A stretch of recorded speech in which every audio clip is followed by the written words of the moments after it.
దుర్గా భవానీ మాతా సన్నిధిలో శివరాత్రి పర్వదినం పూజలు చేసేందుకు భక్తులు భారీ సంఖ్యలో హాజరు కానున్నారు. 3 రోజుల పాటు జరిగే ఏడుపాయల జాతరలో దాదాపుగా 8 లక్షలకు పైగా భక్తులు అమ్మ దర్శనం చేసుకుంటారు. ఏడుపాయల జాతరలో అమ్మవారికి అర్చకులు ప్రత్యేక పూజలు నిర్వహిస్తారు. ఉపవాసాలు, ఎడ్లబండ్ల ఊరేగింపులు, రథోత్సవాలతో ఏడుపాయల జాతర సందడిగా మారుతుంది. మరిన్ని వివరాలు ఏడుపాయల వనదుర్గ భవానీ గర్భగుడి నుంచి మా ఉమ్మడి మెదక్ జిల్లా కరెస్పాండెంట్ యాదగిరి అందిస్తారు. సమ్మక్క సారక్క జాతర తర్వాత అంత ప్రాముఖ్యతను సంతరించుకున్నటువంటి ఏడుపాయల వనదుర్గ మాత జాతర అంటే ఏడుపాయల జాతర తెలంగాణ రాష్ట్రంలో చాలా ప్రాముఖ్యత కలిగి ఉంది. ఈ జాతరకు సంబంధించినటువంటి అనేక ఏర్పాట్లు కూడా ఇప్పటికే అధికారులు చేయడం జరిగింది. ఇక్కడ రాష్ట్రం నుంచే కాకుండా వివిధ ప్రాంతాల నుంచి అంటే మహారాష్ట్ర, కర్ణాటక, ఆంధ్రప్రదేశ్ వంటి ప్రాంతాల నుంచి అధిక సంఖ్యలో భక్తులు హాజరవుతున్నారు. అయితే మహాశివరాత్రి రోజు ప్రారంభమైనటువంటి జాతర కార్యక్రమాలు 3 రోజుల పాటు జరుగుతాయి. ఇప్పుడు మనం అమ్మవారి ఆలయంలో ఏడుపాయల వనదుర్గా మాత క్షేత్రంలో అమ్మవారి గర్భగుడిలో మనం ఇప్పుడు ఉన్నాం. ఇక్కడ చూద్దాం ఒకసారి మనం అమ్మవారి దివ్యమంగళ రూపాన్ని మనం చూడవచ్చు. ఒక భక్తుల కోరికలు తీర్చేటువంటి అమ్మవారికి నిత్యం పూజలు జరుగుతూ ఉన్నాయి. అదేవిధంగా రాష్ట్రంలో ఉన్నటువంటి అనేక మంది భక్తులు ఇక్కడ రోజు కూడా వచ్చి చేరుకున్న పరిస్థితి, ఇక్కడ పూజలు చేస్తున్న పరిస్థితి మనకి ఏడుపాయలు నిత్యం కనిపిస్తోంది. అయితే ఈ ఏడుపాయల జాతరను పురస్కరించుకొని ఎలాంటి పూజలు జరుగుతాయన్న విషయాన్ని తెలుసుకోవడానికి మనకు ఆలయానికి సంబంధించిన అర్చకులు మనతో ఉన్నారు. ఒకసారి మనం అర్చకులు మళ్ళీ వాళ్ళు తెచ్చుకునే ప్రయత్నం చేద్దాం. చెప్పండి, ఎలాంటి కార్యక్రమం చేస్తారు? ఏడుపాయల వనదుర్గా భవానీ దేవస్థానం అయితే తెలంగాణ రాష్ట్రంలోనే ఎంతో ప్రసిద్ధమైనటువంటి క్షేత్రము ఏడుపాయలు. ఇక్కడ అమ్మవారు స్వయంభూగా వెలిసింది. అమ్మవారి ముందు భాగం లోపల 3 పాయలు, అమ్మవారి వెనకాలో 4 పాయలు, మధ్యలో కొండ రాళ్ల మధ్య, గుట్టల మధ్య, పచ్చని చెట్ల మధ్య ఒక బండకు స్వయంభూగా వెలిసినటువంటి తల్లి ఈ వనదుర్గా మాత. మరి కోరిన కోరికలు తీర్చే వనదుర్గా మాత దేవస్థానం లోపల మహాశివరాత్రి ఉత్సవములు ప్రతి సంవత్సరం కూడా అంగరంగ వైభవంగా జరుగుతాయి. ఈ నెల 18వ తేదీ నుండి ఈ యొక్క మహాశివరాత్రి ఉత్సవాలు ప్రారంభమవుతున్నాయి.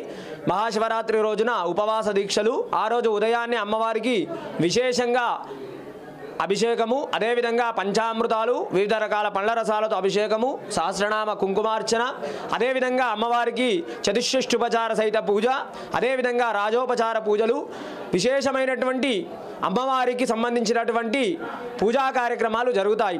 2వ రోజు 19వ తేదీన బండ్లు తిరుగుట కార్యక్రమము. వివిధ రకాల పల్లెల నుండి కూడా ఈ యొక్క ఎడ్ల బండ్లను తీసుకువచ్చి అమ్మవారి దేవాలయం గోపురం చుట్టూ కూడా తింపి అమ్మవారికి మొక్కులు చెల్లించుకుంటారు. అదేవిధంగా 3వ రోజు 20వ తేదీన రథోత్సవ కార్యక్రమం. అమ్మవారి రాజగోపురం చుట్టూ కూడా ఈ యొక్క రథాన్ని తింపి ఈ యొక్క రథాన్ని ఊరేగిస్తారు. ఈ విధంగా 3 రోజులు కూడా ఈ యొక్క జాతర అంగరంగ వైభవంగా జరుగుతుంది. వచ్చేటువంటి భక్తులకు కూడా ఎలాంటి ఇబ్బంది కలగకుండా అన్ని ఏర్పాట్లు కూడా చేయించారు. అదేవిధంగా ఒక జాతరకు మన తెలంగాణ రాష్ట్రం నుండే కాకుండా ఆంధ్రప్రదేశ్, కర్ణాటక, మహారాష్ట్ర, ఇతర రాష్ట్రాల నుండి కూడా భక్తులు అమ్మవారిని దర్శించుకుంటారు. సుమారుగా 10 లక్షలకు పైగా వచ్చి అమ్మవారిని దర్శించుకుంటారు.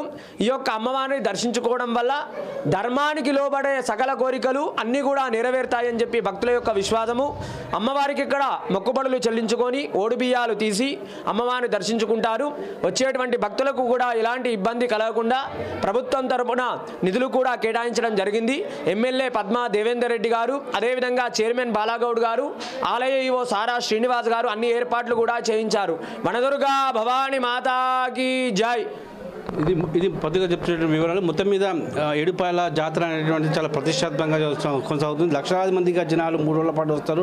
ఈ జాతర సమయంలోనే కాకుండా నిత్యం కూడా అనేక ప్రాంతాల నుంచి, హైదరాబాద్ వంటి ప్రాంతాల నుంచి కూడా ఇక్కడికి వచ్చి భక్తులు తమ మొక్కును తీసుకోవడం జరుగుతుంది. ఇప్పుడు మాత్రం ఏదైతే జాతర జరుగుతుంది, జాతర కార్యక్రమానికి ఇప్పటికే అధికారులు పూర్తి ఏర్పాటు చేయడం జరిగింది. పోలీసులు కట్టుదిట్టమైన ఏర్పాట్లు పోలీసులు నిఘా నీడలో కూడా ఈ యొక్క జాతర ఏర్పాటు కొనసాగుతుంది. నిఘా నీడలో జాతర కార్యక్రమాలన్నీ విజయవంతం చేసేందుకు అధికారులు కానీ అటు పోలీసు సిబ్బంది కానీ పూర్తి స్థాయిలో శ్రమిస్తున్నామని చెప్పచ్చు.